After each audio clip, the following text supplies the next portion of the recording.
You finally sit down. Nothing urgent. Nothing on fire. The day is quiet. And for once, you actually have a moment to yourself. And then, almost immediately, something creeps in. A low hum of discomfort. A thought that sounds something like, I should be doing something right now. Maybe you open your phone and start scrolling, not because you want to, but because stillness started to feel wrong. Maybe you mentally start listing everything you haven't finished yet. Maybe you actually get up and find something to do, just so the feeling stops. And here's the thing. You weren't lazy. You weren't avoiding anything. You were just resting. But it didn't feel okay. It felt like a problem. If that's familiar, this video is going to explain something you probably haven't had words for yet. For most people, rest is supposed to be simple. You're tired, you stop, you recover. That's how it's designed to work biologically.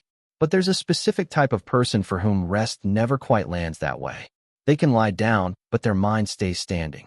They can take a break, but some part of them is still braced, still waiting to justify the pause. And what's interesting is that from the outside, these people often look incredibly capable, productive, reliable, the kind of person others describe as always on top of things. That's not a coincidence, because the guilt around resting isn't separate from how they function. It's part of the same system. The same wiring that makes them effective is the same wiring that won't let them fully stop. What they feel in those quiet moments isn't laziness. It's a kind of low-grade anxiety that's been so normalized, so embedded in how they move through life, that they've stopped recognizing it as anxiety at all. They just think, this is how I am. I just don't like sitting still. But that's not a personality trait. That's a pattern. And patterns always come from somewhere. Here's what's actually happening beneath the surface. For a lot of people who feel guilty resting, worth became conditional very early. Not dramatically, not necessarily through anything they could clearly point to. But slowly, subtly, they absorbed a message. That value is earned through output.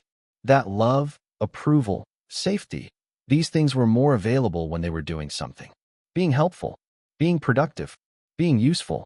And so, over time, rest started to carry a kind of invisible risk. If I stop, what am I? If I'm not producing, not contributing, not moving, what's left? That question might not be conscious. Most of the time it isn't. It just lives in the background as a feeling.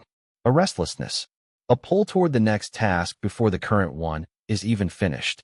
And what looks from the outside like ambition or drive is sometimes, not always, but sometimes, something quieter and more protective.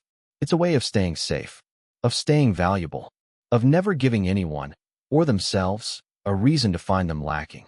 That's not weakness. That's survival logic. And at some point, it worked. It kept them okay. The problem is that survival logic doesn't automatically update when the threat is no longer there. And here's where it gets interesting. Most people assume that rest guilt is about productivity, about culture, hustle mindsets, social pressure to always be doing more. And yes, that's part of the environment. But the environment doesn't explain why some people can log off at the end of the day and feel completely fine, while others sit in the same stillness and feel vaguely like they're doing something wrong. The difference isn't discipline. It isn't ambition. It's identity. For people who carry this pattern, being productive isn't just something they do. It's become part of who they are.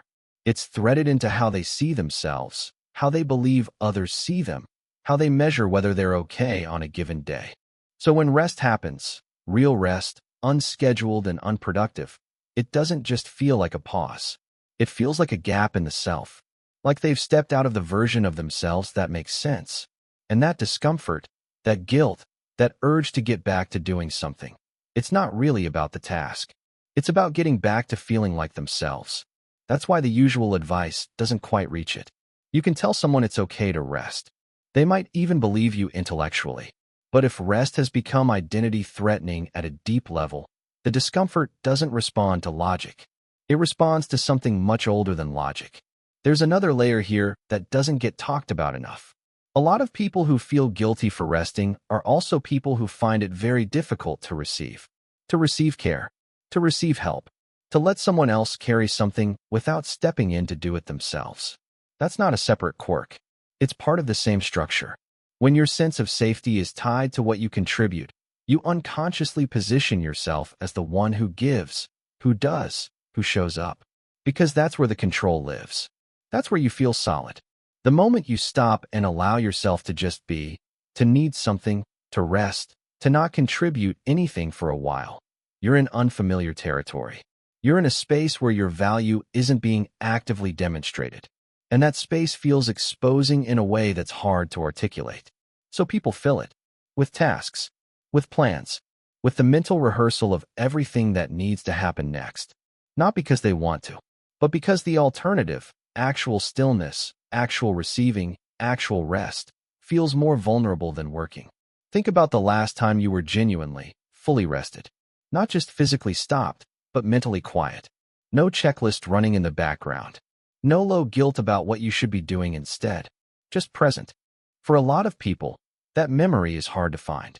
Not because they've never stopped moving, but because the mind never quite stopped with the body. Over time, this shapes more than just how someone spends their weekends.